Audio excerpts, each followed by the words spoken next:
El precio de elegir. La lluvia en Madrid. El parabrisas del Mercedes C-Class negro de Ricardo Herrera era golpeado por la lluvia mientras navegaba por las congestionadas calles de Madrid. Sus dedos tamborileaban impacientemente sobre el volante de cuero, la mandíbula tensa por el peso familiar de otra jornada laboral de 16 horas. A sus 38 años, Ricardo había construido un imperio en el sector financiero mediante una concentración implacable y decisiones calculadas. Sus ojos gris acero, que habían intimidado a innumerables rivales de negocios, ahora miraban fijamente las luces borrosas de la ciudad a través del cristal. Ricardo era un hombre que acaparaba la atención. Con 1,90 m de estatura y hombros anchos que llenaban perfectamente sus trajes italianos a medida, poseía el tipo de presencia que podía silenciar una sala de juntas con una sola mirada. Su cabello oscuro siempre estaba impecablemente peinado y su rostro, afeitado, transmitía la confianza de alguien que nunca había fallado. Sin embargo, esta noche, algo se sentía diferente. Una inquietud lo carcomía. El semáforo se puso en rojo, obligándolo a detenerse en el barrio de Salamanca. Ricardo buscó su teléfono, preparándose mentalmente para los correos electrónicos que exigirían su atención. Fue entonces cuando la vio, a través de la ventanilla del pasajero, cruzando la intersección. Se encontraba una figura que le detuvo el corazón. Irene Cortés, ya no Irene Herrera, aunque probablemente había vuelto a usar su apellido de soltera, estaba bajo una farola rota con escaso refugio. Su cabello, antes dorado, ahora se le pegaba a la cara por la lluvia mientras sostenía algo precioso contra su pecho, tratando desesperadamente de protegerlo del aguacero. Ricardo contuvo el aliento. En los brazos de Irene había una niña pequeña, con el pelo oscuro y ojos curiosos que brillaban incluso en la penumbra. Lía. Su hija. Su hija. Aunque él nunca había reclamado ese título. La mujer que una vez había compartido su cama, su hogar y su apellido. No se parecía en nada a la socialite pulcra que había sido durante su matrimonio. La ropa de Irene, un abrigo delgado que ofrecía poca protección y unos vaqueros gastados, hablaban de luchas que él nunca se había molestado en considerar. Lía, que ahora tenía 14 meses, reía a pesar de la lluvia. Sus diminutas manos intentaban atrapar las gotas. El sonido de esa risa inocente perforó el aislamiento acústico del coche y llegó directamente al pecho de Ricardo, creando un dolor que no había sentido desde el día que firmó los papeles de divorcio. Este era el bebé que conocía pero eligió ignorar, el embarazo que desestimó como un mal momento, el nacimiento que se perdió debido a una reunión de negocios crucial que probablemente no importó en absoluto. Sin pensarlo, Ricardo se detuvo junto a la acera. Sus manos temblaban ligeramente mientras apagaba el motor. La lluvia empapó su caro traje en el momento en que salió del coche, pero apenas se dio cuenta. Sus zapatos de cuero italiano chapotearon en los charcos mientras cruzaba la calle. ¿Irene? Su voz salió más áspera de lo previsto. Ella se giró. Sus ojos verdes se abrieron de sorpresa, antes de endurecerse rápidamente con una mezcla de dolor y desafío. Lía lo miró con curiosidad inocente, su pequeña mano agarrando el abrigo mojado de su madre. Ricardo. La voz de Irene era firme, pero él pudo oír la tensión subyacente. ¿Qué haces aquí? Él abrió la boca para hablar, pero se encontró sin palabras. ¿Cómo podía explicar que verlas así, vulnerables, hermosas en su resiliencia, había destrozado algo dentro de él que había mantenido cuidadosamente encerrado? Te vi, consiguió decir finalmente, su voz apenas audible por encima de la lluvia. No pude simplemente seguir de largo. Irene cambió a Lía a su otra cadera, el movimiento protector e instintivo. ¿Ahora nos ves? Después de más de un año de fingir que no existimos, la acusación lo golpeó físicamente porque era verdad. Él había fingido. Se había convencido de que irse era lo responsable, que un hombre como él, ambicioso, emocionalmente no disponible, no tenía por qué intentar ser padre. Está mojada y tiene frío, y necesitamos entrar, respondió Irene secamente. Déjame ayudar, dijo Ricardo, metiendo la mano en su cartera. Déjame. No necesitamos tu dinero, Ricardo. La interrupción de Irene fue tajante, su orgullo intacto a pesar de sus circunstancias. Nunca lo necesitamos. Lo que necesitábamos eras tú. Las palabras flotaron en el aire entre ellos, pesadas con el peso del tiempo perdido y las oportunidades fallidas. La palabra papá, los costosos zapatos italianos de Ricardo, chirriaron contra el suelo de linóleo de la pequeña cafetería mientras seguía a Irene adentro. El agua goteaba de su traje a medida sobre las baldosas desgastadas. Irene finalmente había aceptado dejar que les comprara refugio de la lluvia. Irene se acomodó en un reservado cerca de la ventana, colocando a Lía con cuidado en su regazo. Los ojos de la niña se abrieron de par en par mientras asimilaba su nuevo entorno. Cuando su mirada se posó en Ricardo, inclinó la cabeza con la inocencia que solo los niños pequeños poseían. «Mamá», balbuceó Lía, señalando con un diminuto dedo a Ricardo. A Ricardo se le encogió el pecho. Él era un extraño para su propia hija, nada más que una curiosidad. «Ya camina», dijo Irene en voz baja, sin mirarlo directamente. «Empezó hace 3 semanas. Le encanta la música, sobre todo esa nana de las películas antiguas de Disney. Y es cabezota. Eso lo saca de los dos, supongo. ¿Cuál es su comida favorita? Fresas. Y esas galletas de queso con forma de pececito». La voz de Irene se suavizó al hablar de Lía. «¿Botón? ¿Botón?», gritó Lía, su voz elevándose con pánico. «Cariño, Botón está en casa, ¿recuerdas? Lo veremos pronto». Irene la consoló, pero el labio inferior de Lía comenzó a temblar, y pronto las lágrimas brotaron.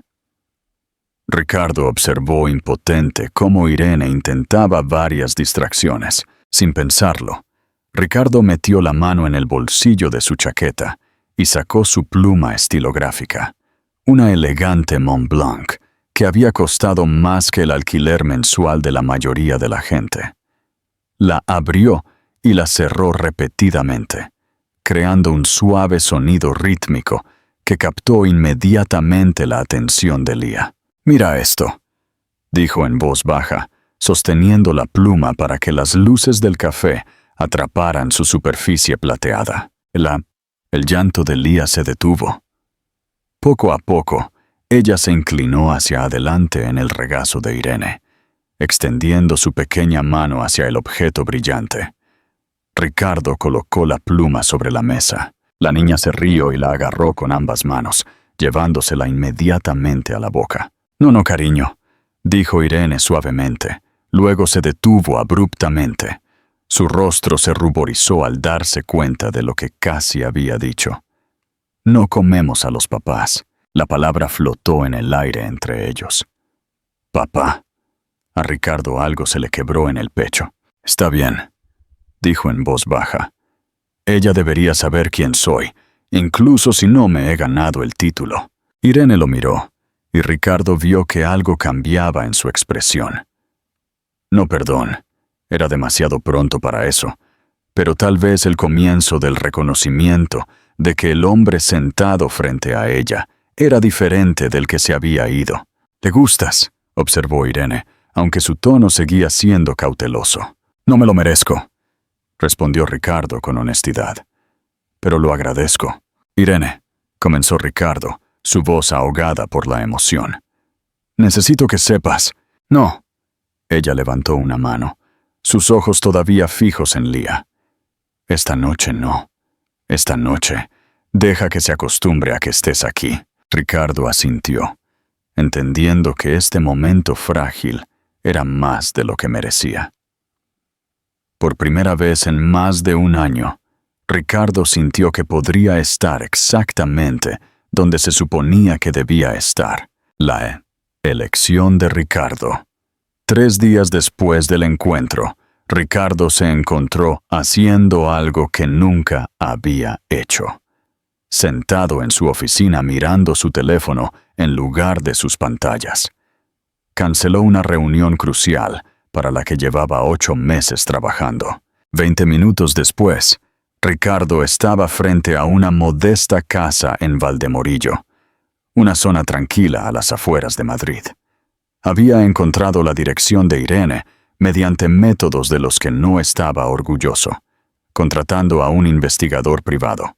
«Ricardo, ¿cómo?» «Contraté a alguien para que te encontrara», admitió, sabiendo que empezar con honestidad era su única oportunidad. Sé cómo suena eso, pero necesitaba verla de nuevo. Verlas a las 2. «No puedes aparecer aquí sin avisar», dijo Irene. «Tienes razón. Debería haber llamado primero. Debería haber hecho muchas cosas de otra manera». «¿Está aquí?» Como respuesta, la música infantil se deslizó desde el interior, seguida de los gritos de alegría de Lía. «Está almorzando», dijo Irene. «Y antes de que preguntes, no puedes entrar. No así. No sin avisar. Entonces, déjame preguntarte algo más. ¿Cuándo puedo volver a verla? De manera adecuada esta vez, cuando te sientas cómoda. ¿Por qué ahora, Ricardo? Tuviste 16 meses para preocuparte por su existencia. ¿Qué cambió? Verlas a las 2 bajo la lluvia rompió algo en mí que ni siquiera sabía que estaba roto», dijo él, enfrentando la verdad. «Pasé tanto tiempo convenciéndome de que no era material para ser padre, que solo la arruinaría como mi padre me arruinó a mí». «¿Tu padre?» La expresión de Irene cambió ligeramente. La curiosidad reemplazó parte de la hostilidad. Nunca estaba cerca, siempre trabajando, siempre construyendo el imperio que finalmente heredé. Cuando estaba en casa, era crítico, distante. Me dije a mí mismo que estaba protegiendo a Lía manteniéndome alejado, pero en realidad, solo me estaba protegiendo a mí mismo. Lía apareció en la puerta, asomándose detrás de las piernas de Irene. Llevaba un vestido amarillo con margaritas diminutas. Cuando vio a Ricardo, su rostro se iluminó con una gran sonrisa. «¿Hombre del lápiz?», exclamó. «Hola, Lía». La garganta de Ricardo se cerró por la emoción. «¿Qué se necesitaría para que confiaras en mí lo suficiente como para dejarme intentarlo?», preguntó Ricardo a Irene. «Solo quiero la oportunidad de estar presente para ella de una manera que nunca antes lo fui. Hay un parque infantil a 6 manzanas de aquí, el Parque del Retiro. Sábados por la mañana. Vamos allí durante 1 hora alrededor de las 10. Si quieres verla, puedes reunirte con nosotras allí. Pero yo pongo las reglas, Ricardo. Cualquier señal de que esto es solo una fase de culpa por la que estás pasando, y estás fuera de nuestras vidas para siempre. Sábado a las 10, asintió Ricardo con entusiasmo. Estaré allí. Un hogar, no un imperio. La mañana del sábado llegó con aire fresco y luz dorada.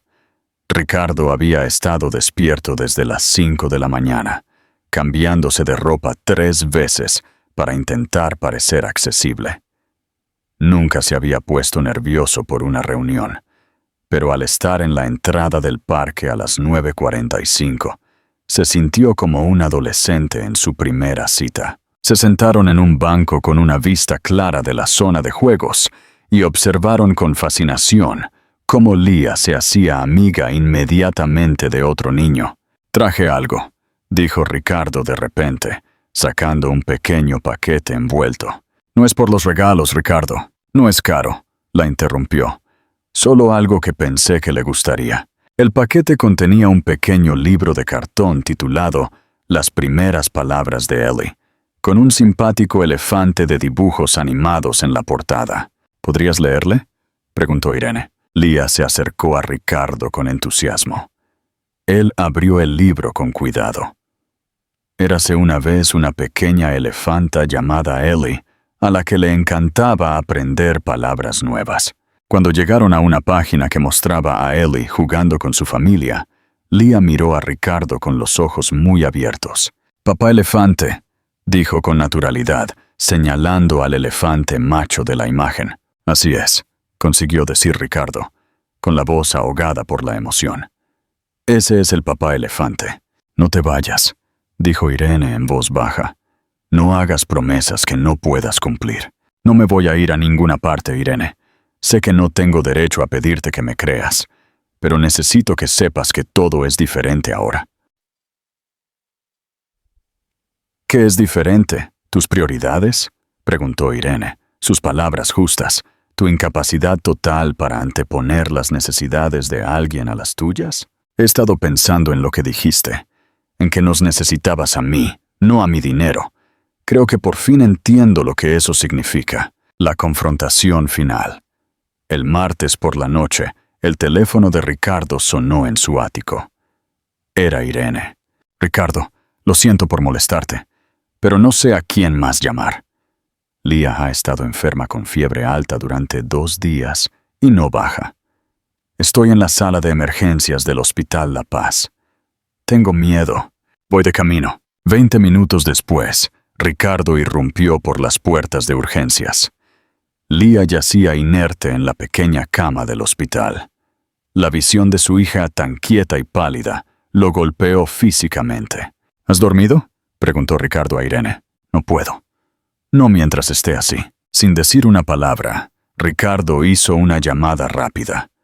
En minutos, una enfermera apareció con café y una silla cómoda que Ricardo había arreglado. «Tienes que cuidarte también», dijo suavemente, guiando a Irene hacia la silla. «Ella te necesita fuerte». Alrededor de medianoche, el médico entró con los resultados de las pruebas. La buena noticia era que Leah solo tenía una grave infección de oído. «Me asusté mucho», admitió Irene, su voz apenas un susurro de alivio. Cuando mencionaron meningitis, no dejaba de pensar en todas las cosas que nunca le había enseñado. Y me di cuenta de que, aunque estoy enfadada contigo, quería que conociera a su padre. «La amo», dijo Ricardo en voz baja. «Creo que la amé desde el momento en que la vi en tus brazos esa noche bajo la lluvia. Solo que tenía demasiado miedo y era demasiado egoísta para admitirlo». A las 2 a.m., la fiebre de Leah finalmente comenzó a ceder. Abrió lentamente los ojos y le dedicó a Ricardo una sonrisa débil pero genuina. «Hombre del lápiz», susurró, con voz ronca. «Hola, cariño. ¿Cómo te sientes?». Leah extendió su pequeña mano hacia él. Cuando Ricardo tomó sus diminutos dedos, ella apretó con sorprendente fuerza. «Papá y yo no nos vamos a ir a ninguna parte», le aseguró Ricardo. El legado del miedo. 3 semanas después, Ricardo había establecido una rutina impensable. Trabajar desde casa los viernes, con un pequeño rincón infantil en su oficina. Una tarde de noviembre, su línea privada sonó. El identificador de llamadas mostraba el nombre de su padre, Roberto Herrera. Un hombre que no había llamado a su hijo en más de 2 años. «Tenemos que hablar», dijo Roberto con voz autoritaria. «Estoy en Madrid y voy para allá». Minutos después, Roberto Herrera entró como una nube de tormenta en un traje caro. Su mirada se posó en el rincón infantil, con obvio desdén.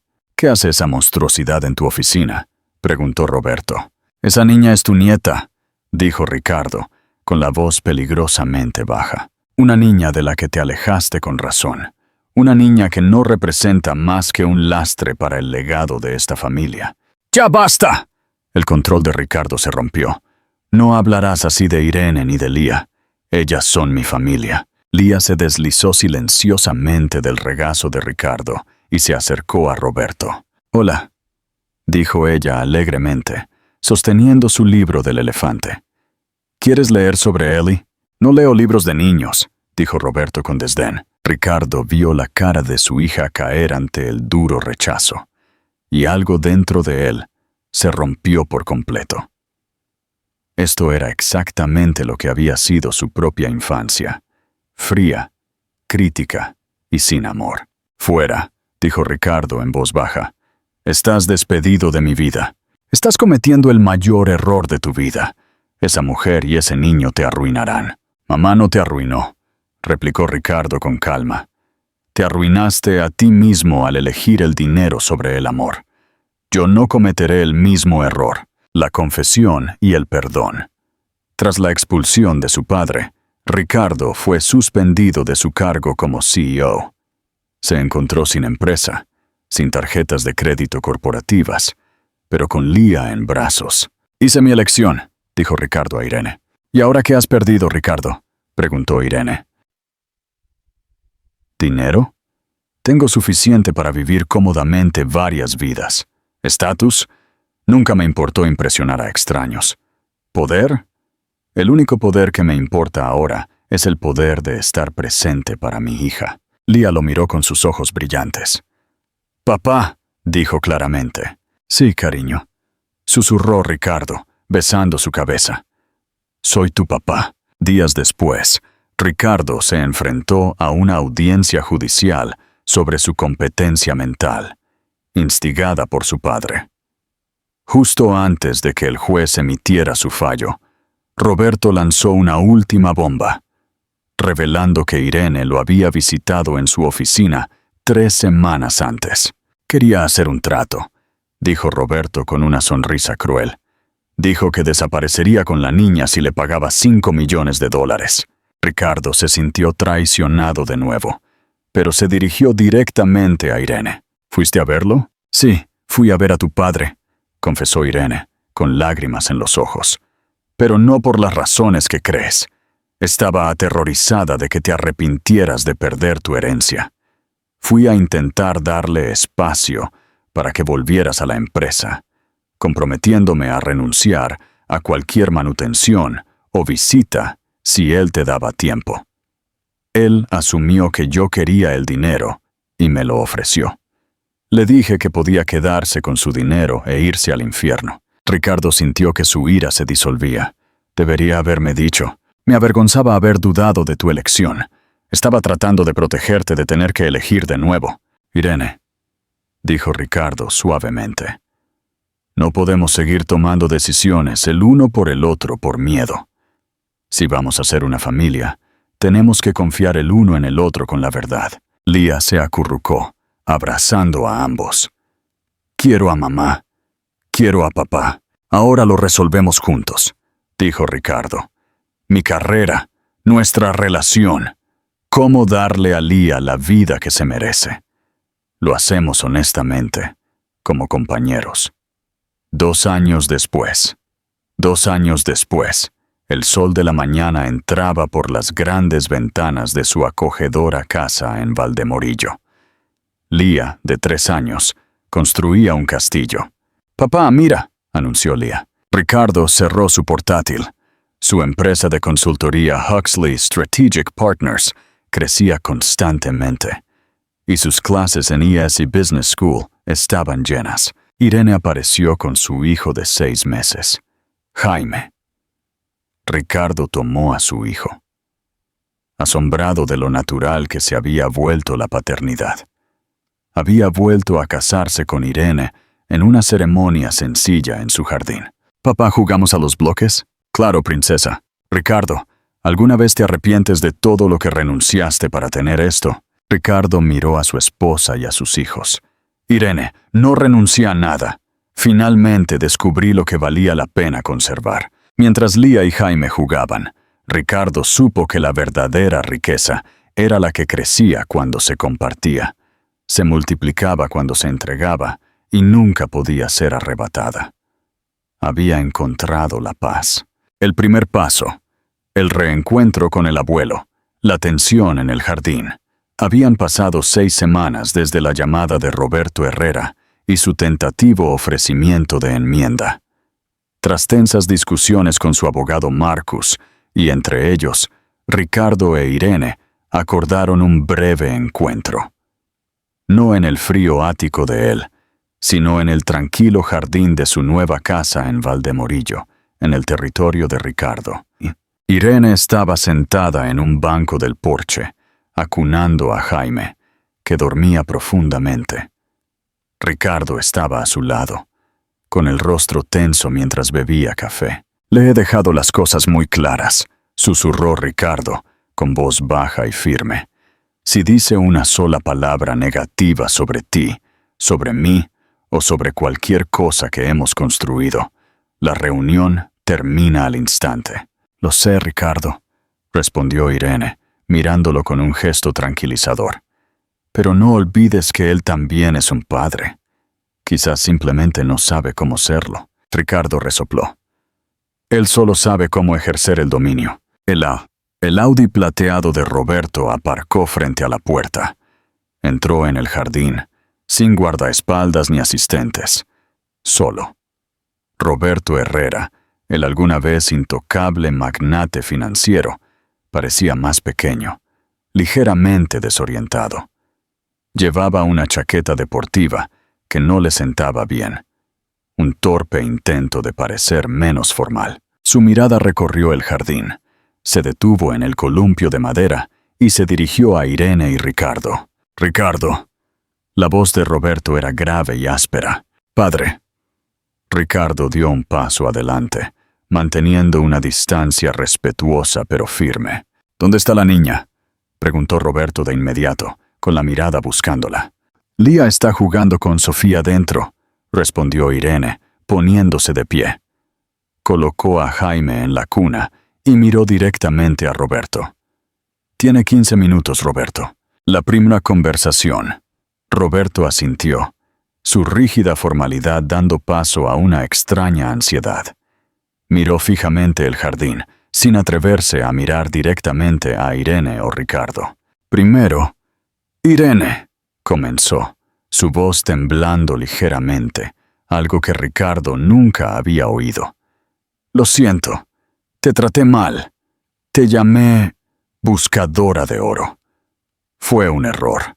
Ricardo me dijo que viniste a verme por él, que rechazaste el dinero, que lo hiciste para salvarlo de la elección que yo le obligué a tomar.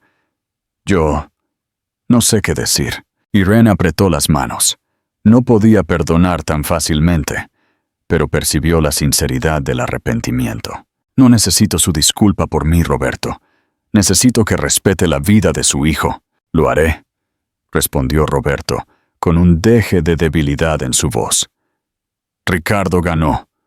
Me demostró que tiene algo que yo nunca tuve. El coraje de cambiar. Yo perdí todo. No el dinero, sino el poder. Quiero saber qué se siente al ser un abuelo». «No serás un abuelo de la misma manera en que fuiste un padre», intervino Ricardo, con voz firme.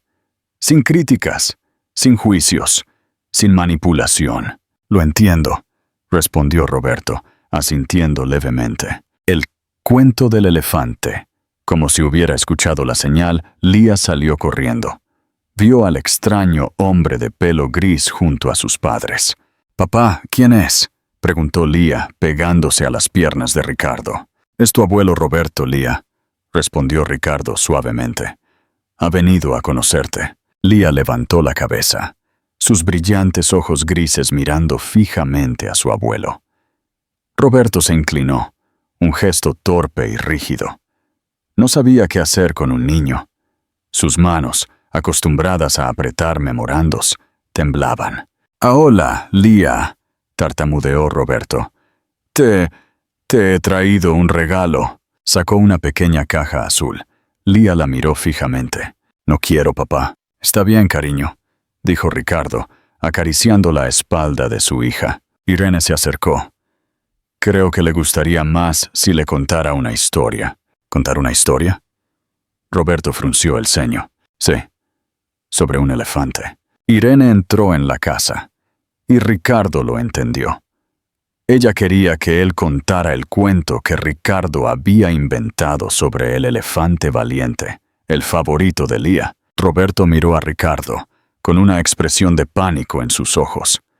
Ricardo se encogió de hombros, dejándolo a su suerte. Roberto se aclaró la garganta, tratando de recordar la historia que Ricardo le había contado una vez por teléfono.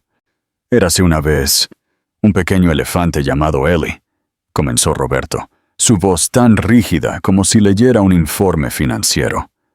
Pero al ver los ojos concentrados de Leah, su tono se fue suavizando.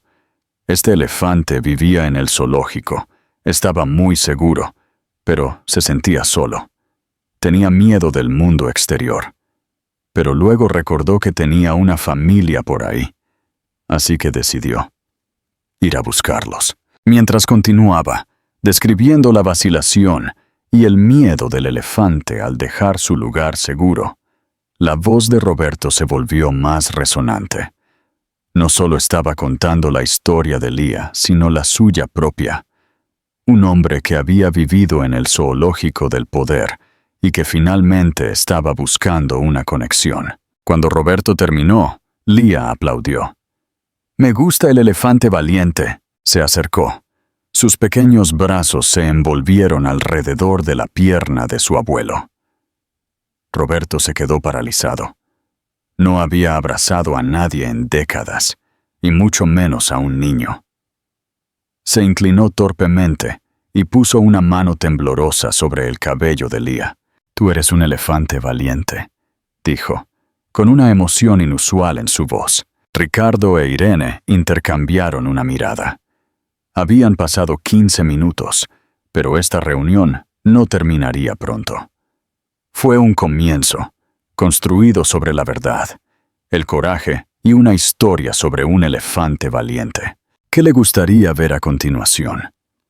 Preferiría que Ricardo se enfrentara a nuevos desafíos en su carrera como consultor, o que exploremos más a fondo la relación entre Leah y Roberto. La torpeza del regalo, un nuevo protocolo. Las visitas de Roberto Herrera se convirtieron en un evento bisemanal, siempre acordadas con antelación y con una duración estricta de 1 hora, bajo la supervisión de Ricardo o Irene. Ricardo lo llamó el protocolo de abuelo y lo aplicaba con la misma precisión que solía usar para cerrar acuerdos multimillonarios. El mayor problema de Roberto era el dinero. Había pasado toda su vida resolviendo problemas con recursos financieros y no sabía cómo interactuar con Leah sin la intención de comprarla. Una tarde de diciembre, Roberto llegó al jardín con un paquete que, por su tamaño y la etiqueta del envoltorio, claramente contenía la casa de muñecas victoriana más cara del mercado. «Abuelo Roberto», dijo Leah con la curiosidad de una niña de 3 años, pero sin la efusividad que su padre o su tía Sofía provocaban. «Mira lo que ha traído el abuelo», dijo Roberto, sin aliento por el esfuerzo de llevar la pesada caja. «Es una casa para tus muñecas, con luces y muebles diminutos». Leah miró la caja enorme, luego miró a Ricardo. «Es muy grande», murmuró Leah.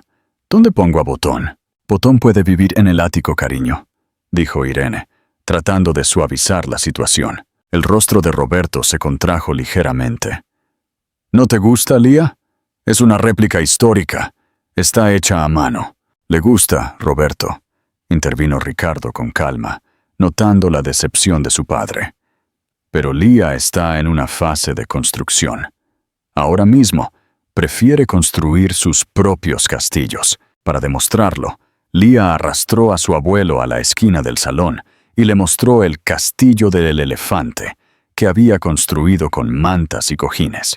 «¿Puedes ayudarme a poner la bandera?», preguntó Leah. Roberto, el hombre que había gestionado la OPI de la década, pasó los siguientes 20 minutos, sujetando torpemente un trozo de tela con un imperdible, visiblemente frustrado por la falta de lógica y la inestabilidad de la estructura. La lección de la humildad cuando se fue.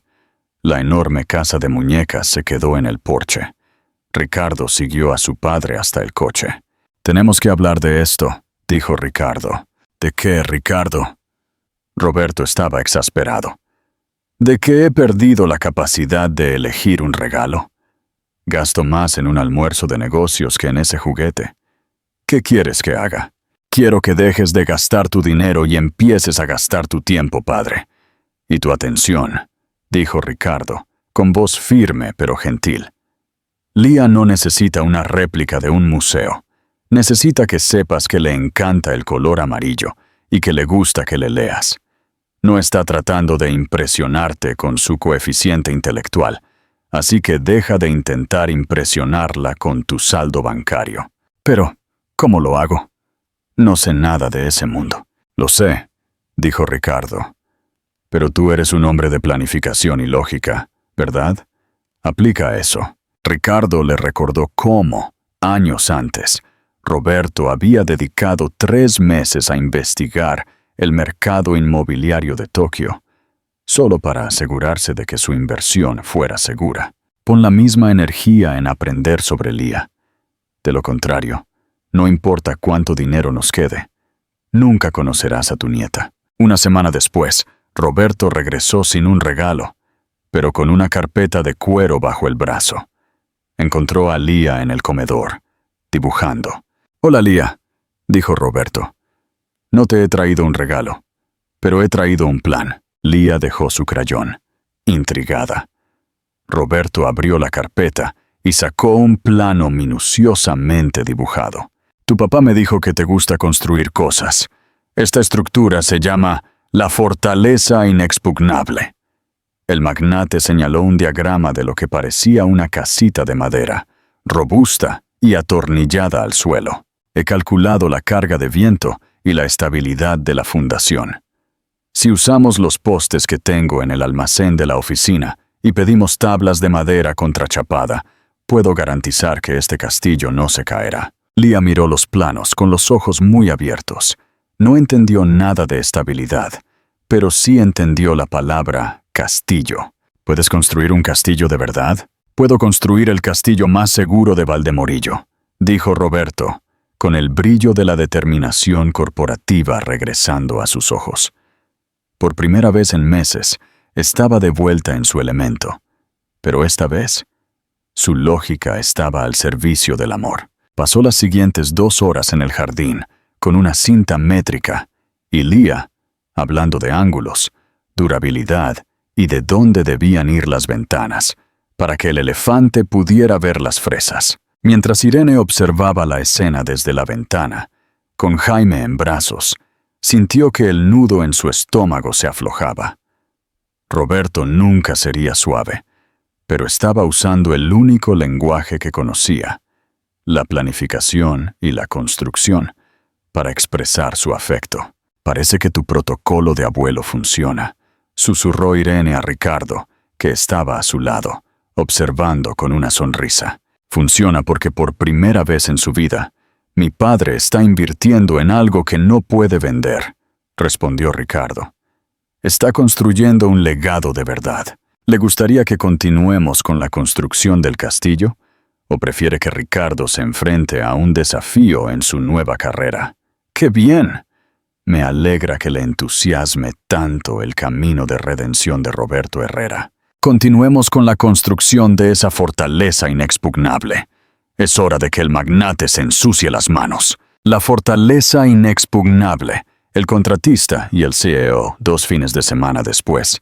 El jardín de Valdemorillo dejó de ser un tranquilo espacio verde para convertirse en un centro de construcción de alta precisión.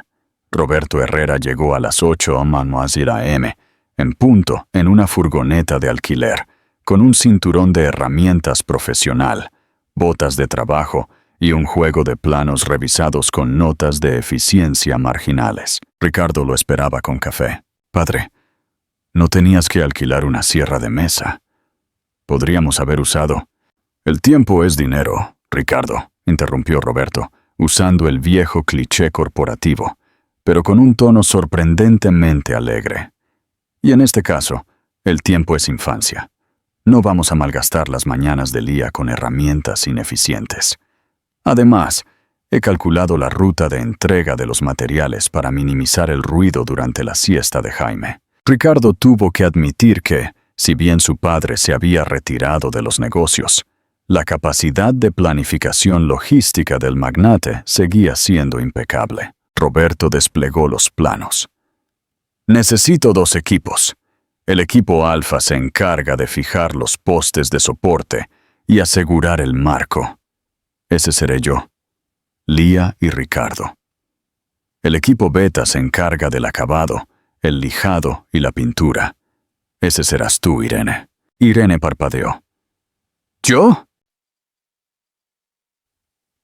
Sí. Tus habilidades son esenciales. Según mi investigación, la pintura amarilla requiere una aplicación uniforme para resistir las inclemencias.